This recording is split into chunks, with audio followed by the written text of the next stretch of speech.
पिछले एपिसोड में आपने सुना कि नैना कायरा की खातिर समर को कॉलेज से एक्सपेल करा देती है। अब आगे।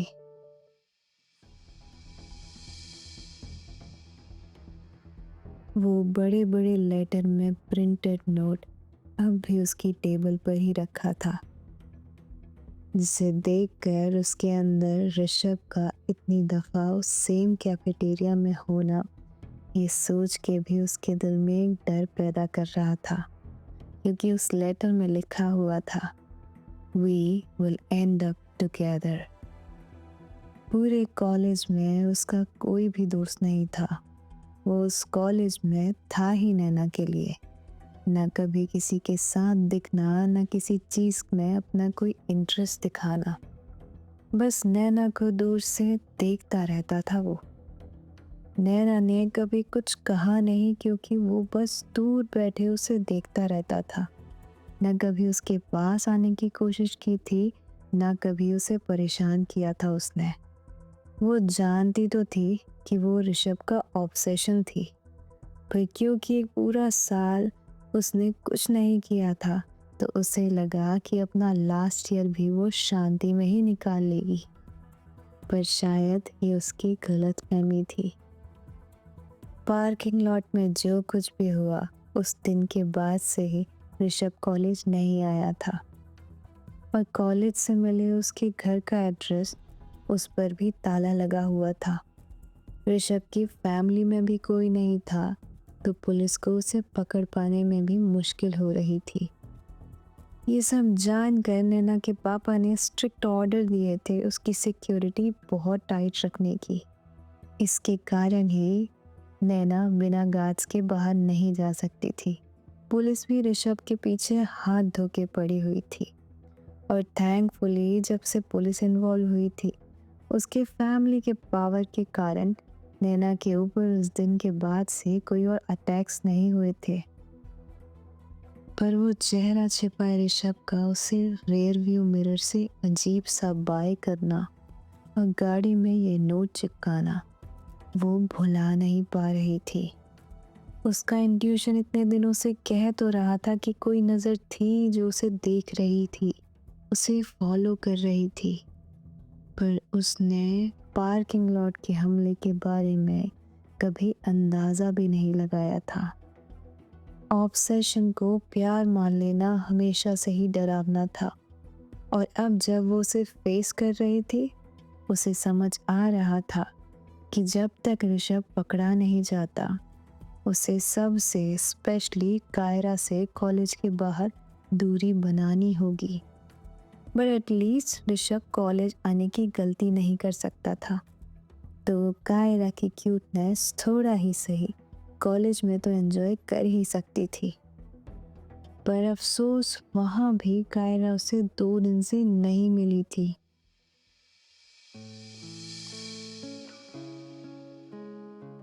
कॉलेज में सेमेस्टर एग्जाम्स आने वाले थे, और सब एग्जाम्स के लिए सीरियस हो चुके थे। कायरा भी वाकई में सबसे दूर होके पढ़ाई कर रही थी। उसे नैना की जब भी याद आती थी, वो छुपकर देख लेती थी। पर वो जानती थी कि अगर उसके लेवल पर उतरना था, तो उसे एग्जाम्स में अच्छे मार्क्स लाने ही होते। बड़े दिनों से कायरा नहीं दिखी ना? रोमा नैना की तरफ देख कर पूछती है, जिसने ऑलरेडी फर्स्ट सेमेस्टर के 3 बार चक्कर लगा लिए थे, पर कायरा का कोई नामो निशान नहीं था।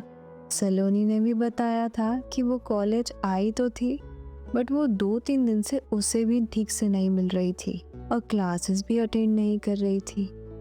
नैना को उसकी फिक्र होने लगी कि उसके साथ कुछ हुआ तो नहीं, इसलिए उन दोनों ने सर्च करने का सोचा। वो अगर कॉलेज में है तो जहाँ भी होगी उससे मिलना ज़रूर होगा।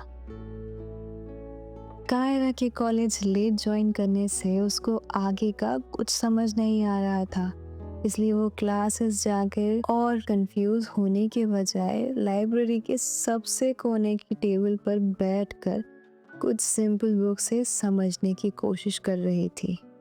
और इस बार वो वाकई में मेहनत कर रही थी कि वो नैना को इम्प्रेस कर सके और उसकी नज़रों में वर्थलेस ना दिखे। पर क्योंकि उसने इकोनॉमिक्स कभी पढ़ी नहीं थी तो उसे समझने में टाइम लग रहा था। पर वो लगन से कोशिश कर रही थी कि भले थोड़ा आए पर कुछ तो आएगा। पढ़ते पढ़ते 2 घंटे हो चुके थे और अब वो थक कर अपना सर टेबल पर रख लेती है और फ्रस्ट्रेट होकर बोलती है, क्या ज़रूरत थी मामा को आपका नाम लेकर मुझे इमोशनल ब्लैकमेल करने की। अब मैं पास कैसे होंगी? गॉड प्लीज हेल्प करो। किस चीज़ से प्यार था मम्मा आपको इकोनॉमिक्स में? मुझे तो कुछ समझ नहीं आ रहा। अगर ऐसा ही चलता रहा ना तो मैं फेल हो जाऊंगी और नैना क्या सोचेगी मेरे बारे में। वाओ! रोमा की आवाज़ सुनकर वो झट से उठ जाती है और मुंह पर हाथ रख लेती है। कुछ सुना क्या? रोमा हंस के उसे चिढ़ाती है। सब कुछ। वैसे नेवर थॉट कभी ये भी रीजन होगा तुम्हारे ना दिखने का। पीछे खड़ी नैना बस उसे देखे जा रही थी। वो उसकी क्यूटनेस को सच में मिस कर रही थी पर कायरा को उसके वहाँ होने की खबर तक नहीं थी। प्लीज़ नैना मैम को मत बताना ना कि मैंने उनका नाम लिया था या ये कि मुझसे कुछ नहीं बन रहा है। रोमा हंसते हुए अपने मुंह पर जिप लगाने की एक्टिंग करती है। पर तुम लाइब्रेरी में पढ़ रही हो, ये तुम्हारी पर्सनालिटी पे सूट नहीं करता। अरे यार मत चिढ़ाओ मुझे। मैं क्या करूं? मुझे कुछ समझ नहीं आ रहा। Economics is too tough. इतना कहते ही उसकी सांसें मानो अटक जाती हैं क्योंकि जब वो सॉफ्ट हाथ उसके कंधे पर आता है और गर्माहट देता है, कायरा थोड़ी देर के लिए ठहर जाती है। भले ही धड़कनें बेकाबू हो रही थी पर तब भी नैना की परफ्यूम की स्मेल उसे वहीं पर शांत कर रही थी। वो सोच के शर्म से लाल हो रही थी कि नैना ने सब सुन लिया था। It is not. वो उसके कंधे को धीरे से दबा के आगे कहती है, अगर सही तरह से समझो, उसके इतने करीब होने से वो अपनी सांसों को कंट्रोल करने की कोशिश करती है पर बेकार कोशिशें बेकार ही जाती है क्योंकि अभी तक नैना ने अपना हाथ नहीं हटाया था। अगर तुम प्रॉमिस करो कि मेरा चेहरा नहीं पढ़ाई पर ध्यान दोगी तो मैं तुम्हारी मदद करूँगी। मैं कोशिश करूँगी। सुनकर नैना स्माइल करती है बट मान जाती है। हाथ हटा के जब वो उसके सामने आती है तो कायरा सबसे पहले उसकी चोट को नोटिस करती है जो अब धीरे धीरे फेड हो रही थी। रोमा और नैना दोनों जान चुके थे कि कायरा ने इकोनॉमिक्स क्यों लिया था, इसलिए उसको पास कराना ज़रूरी था।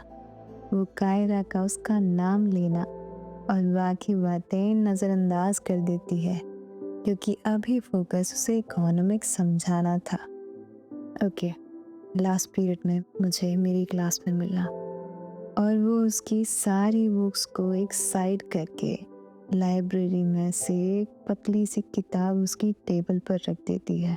हियर, ट्राई एंड लर्न, जितना हो सके। लास्ट पीरियड में मैं हेल्प कर दूंगी।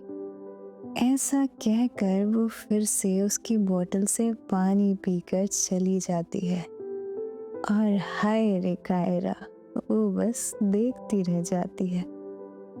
नैना की दी हुई बुक की लैंग्वेज अब तक की सबसे सिंपल थी और फाइनली उसे कुछ चीज़ें समझ आने लगी थी। लास्ट क्लास होते ही उसने सब पैक कर लिया और सीधे नैना की क्लास के लिए निकल गई। लो आ गई वो। राग उसे स्माइल देते हुए क्लास से चला जाता है और उसके बाद सिर्फ नैना ही थी जो क्लास में रह जाती है। नैना को पता था कि कायरा ने लंच स्किप कर दिया था, इसलिए उसके लिए उसने टेबल पर एक सैंडविच रखी थी और उससे खाओ कहकर वो जैसे ही ऑर्डर देती है, कायरा जो मन बनाई थी कि वो नहीं खाएगी, वो उसे तुरंत ही खाने लगती है। खाकर वो अपनी बोतल से जैसे ही पानी पीने होती है, उसे याद आता है कि नैना भी उसकी बोतल से पानी पीती है, इसलिए उसके सामने उसने ऊपर से पानी पिया और अब से उसने सोच लिया था कि वो ऐसे ही पानी पिएगी ताकि नैना कभी उसकी बोतल से पानी पीना ना छोड़े। सब कुछ हो जाने के बाद जब नैना ने कायरा को पढ़ाना स्टार्ट किया तो उसे लगा कि उसने मेहनत की थी और पहली बार कायरा को भी समझ आ रहा था कि इकोनॉमिक्स इतनी भी बोरिंग नहीं थी। पढ़ते पढ़ते लास्ट सेटिंग निकल गई और नैना ने उसको बुक बंद करने को कह दिया। आज के लिए इतना काफ़ी है, हम रोज़ ऐसे ही पढ़ेंगे और इसके अलावा कोई और बात नहीं होगी। नैना की रिस्पेक्ट में वो सर हिला के एक अच्छे स्टूडेंट के जैसे मान जाती है और अपना सामान रखने लगती है। नैना उसे मुस्कुरा के देखती है और उसकी बोतल से फिर पानी पी लेती है। कायरा उसे देखती है पर कुछ कहती नहीं और तभी रूम और राग दोनों ही क्लास में आ जाते हैं, जिसमें से राग कायरा को देखकर कहे बिना रह नहीं पाता। You are too cute. मैं तुम्हारी क्यूटनेस के कारण तुम्हें रेजिस्ट ही नहीं कर पाता हूँ। उसकी बात सुन के नैना उसे आंख दिखाती है और कायरा को जाने बोलती है, जिसे मान के वो सब पैक करके वहाँ से निकल जाती है और अपनी बाइक पर बैठकर वो वही चीज़ देखती है कि नैना के दोनों बॉडीगार्ड्स उसके आसपास खड़े हैं और नैना थोड़ी देर में उसमें बैठ के चली जाती है। ऐसे ही कई दिनों तक चलता रहा। नैना लास्ट सेटिंग में कायरा को पढ़ाती और ऐसे करते करते उसके आधे सब्जेक्ट्स कंप्लीट हो गए थे। नैना भी इम्प्रेस थी कायरा की मेहनत देखकर। उसे स्टार्टिंग में वाकई कुछ नहीं आता था, पर अब उससे वो जो भी सवाल करती थी उसका वो ऑलमोस्ट सही जवाब देती थी। उसने नैना को ये भी बताया था कि उसकी मम्मा इकोनॉमिक्स की बेहतरीन प्रोफेसर थी और ये एक और वजह थी कि वो मेहनत कर भी रही थी। एक दिन रोमा ने नैना से कायरा को ब्रेक देने के लिए मना लिया और उस दिन रोमा, मौसम, राग, जानवी और मौसम की गर्लफ्रेंड दिशा सब लोग वहीं रुक गए। वो लोग कायरा को अच्छे से जान चुके थे और कायरा उनको। जानवी अब भी कायरा को थोड़ा अलग सा ही ट्रीट करती थी, क्योंकि शायद उसे लगता था कि कायरा नैना के पैसों के पीछे थी, पर नैना और रोमा के होते हुए उसे कोई चिंता नहीं थी। और उस दिन जब वो आई तो रोमा ने उसे पकड़कर टेबल पर बिठा दिया और जो पास्ता वो लोग लाए थे वो उसे थमा दिया। कंफ्यूज कायरा नैना को देखने लगी और जैसे ही नैना ने उसे इशारे में खाने को कहा, वो चुपचाप खाने लगी। ऑल राइट गाई, आज कोई पढ़ाई नहीं होगी। आज हम सब तुम्हें जानने के लिए बैठे हैं। नैना सिर्फ वहाँ बैठे कॉफी पीते पीते उसे सुन रही थी और कायरा को ऐसा लग रहा था जैसे उसका कोई इंटरव्यू चल रहा हो। तो बताओ तुम्हारी फेवरेट डिश कौन सी है? दही बड़े, आइसक्रीम्स और चॉकलेट्स। ट्रू, बच्ची है। मौसम नैना को देखकर बोलता है और कायरा उसे कंफ्यूज होकर देखती है। कोई पेट है? नहीं। कोई म्यूजिकल टैलेंट? टैलेंट तो नहीं, लेकिन गिटार थोड़ा थोड़ा आता है। ये लड़की टैलेंटेड है। अरे नहीं, बस थोड़ा सा ही आता है। तो गाना भी आता होगा? जानवी उसमें जेन्युइनली इंटरेस्ट दिखा के पूछती है। ना, बिल्कुल भी नहीं। कोई सुने ना तो उसके कान से खून ही निकल आएगा।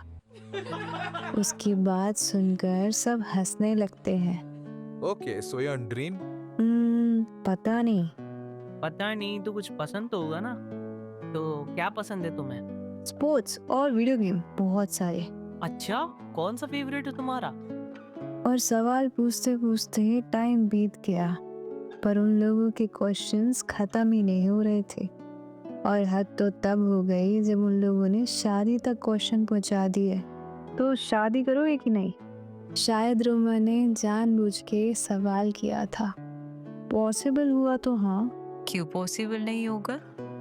दिशा क्यूरियस होकर पूछती है। बिकॉज सोसाइटी अप्रूव नहीं करती हमारे जैसे लोगों को। वो नैना की आंखों में देखते हुए कहती है, हम जैसे लोग बस किसी को दूर से चाह सकते हैं, ना एक्सपेक्ट करते हैं कि फीलिंग्स कभी रिटर्न होगी, और ना साथ मांगने की हिम्मत करते हैं। बस हम तो सिर्फ उन्हें दूर से देख के ही खुश हो जाते हैं। You like girls? वो सर हिला के जवाब देती है और नीचे देखने लगती है। इतनी बड़ी बात कहने के बाद रिजेक्शन तो तय था, पर वो नैना के सामने अब झूठ भी नहीं कहना चाहती थी। हो सकता था कि इसके बाद वो उसकी तरफ कभी सेम तरह से ना देखे, उसकी बोतल से कभी दोबारा पानी भी ना पिए, पर वो अब छिपा कर नहीं रखना चाहती थी। थैंकफुली रोमा को शुरू से पता था, इसलिए वहाँ एक शख्स ऐसा तो था जो अनकंफर्टेबल नहीं फील करने वाला था। So you have a girlfriend? Naina की आवाज़ में क्वेश्चन सुन के वो झट से ऊपर देखने लगती है, ये देखने के लिए कि उसके चेहरे पर कोई अनकंफर्टेबिलिटी तो नहीं, और उसके चेहरे पे एक बड़ी सी स्माइल आ जाती है जब नैना उसे बिल्कुल वैसे ही देख रही थी जैसे वो पहले देखती थी। मुझे पता था कि तुम आयशा को लाइक करती हो। चिल गाय, यहाँ कोई होमोफोबिक नहीं है। We all support you. जब मौसम ये बात कहता है तो वो सबसे पहले नैना को देखती है, जिसके चेहरे पर अचानक ही सारे इमोशंस गायब हो जाते हैं और उसका चेहरा पूरा ब्लैंक हो जाता है। वो जान ही नहीं पा रही थी कि नैना क्या सोच रही है, इसलिए कुछ रिएक्शन दिखे उसके लिए। उसने जैसे ही उसको कहना चाहा कि वो आयशा को नहीं चाहती है, नैना को उसके भाई का अर्जेंट कॉल आ जाता है और उसके चेहरे पर सीरियसनेस देखकर कायरा सब भूल जाती है। I need to go. You, वो कायरा की तरफ देखकर सीरियसली कहती है, अच्छे से घर जाना, और वहाँ से चली जाती है अपनी गेयर से कायरा के अंदर हजारों फुलझड़ियाँ जला के। वहाँ से निकल के नैना सीधे घर आ जाती है, जहाँ हॉल में उसका भाई करण और इंस्पेक्टर राणा ऑलरेडी उसका इंतजार कर रहे होते हैं। We got him. सुनते ही कि ऋषभ पकड़ा गया था, मानो बहुत दिनों से अटकी उसकी सांसें छूट गई थी, और वो एक राहत की सांस लेकर स्माइल करके इंस्पेक्टर को थैंक यू बोलती है। वो दूसरे शहर में पकड़ाया है और वहाँ की पुलिस से वो यही कह रहा है कि उसने कुछ नहीं किया। पर डोंट वरी, हर मुजरिम यही कहता है। उसे यहाँ लेकर आता हूँ, देखता हूँ कब तक नहीं कबूलता है वो। Don't bring him here. नैना का भाई करण उससे कहता है, I don't want any media around my house. Take care of the matter without bringing him here. Mister Karan, बिना कोई प्रूफ के हम उसे 24 घंटे के ऊपर लॉकअप में नहीं रख सकते, और वो भी दूसरे शहर के। अगर सीसीटीवी कैमरे में उसने अपना मुंह दिखा लिया होता तो हम ये केस आराम से बढ़ा सकते थे, पर उसने हमला मुंह पे मास्क लगा के किया है, तो ये मुश्किल हो जाएगा। I don't know, उसके खिलाफ चार्जेस निकालो, और क्या प्रूफ चाहिए तुम्हें उसे खुला ना छोड़ने के लिए? He is a walking psychopath. I want him far away from my sister. Dad won't be pleased अगर उनको पता चला कि मैटर यहाँ तक पहुँच गया है। ओके मिस्टर करण, हो जाएगा। राणा सर हिलाकर वहाँ से चला जाता है और नैना अपने भाई को स्माइल करके हग कर लेती है। थैंक्स करण। वो एक राहत की सांस लेती है और आंखें बंद करके फाइनली फ्रीडम को महसूस करती है, पर उसका भाई थोड़ी सी उसकी खुशी वापस ले लेता है। नैना, क्राइम्स बढ़ गए हैं यहाँ पर। इसलिए डैड ने कंपलसरी सबको गार्ड्स करवाए हैं, और बिना गार्ड्स के कोई बाहर नहीं जा सकता। जिसे बिना किसी प्रॉब्लम के वो एक्सेप्ट कर लेती है, क्योंकि नैना अपने पापा की बात कभी नहीं टालती थी।